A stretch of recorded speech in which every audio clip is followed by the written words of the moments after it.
اللہ کے نام سے شروع جو بڑا مہربان اور نہایت رحم کرنے والا ہے۔ حدیث نبوی صلی اللہ علیہ وآلہ وسلم۔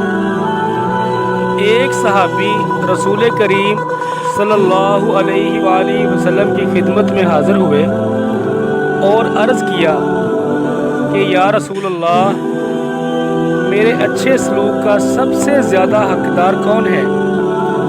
فرمایا کہ تمہاری ماں ہے۔ انہوں نے پھر پوچھا اس کے بعد کون؟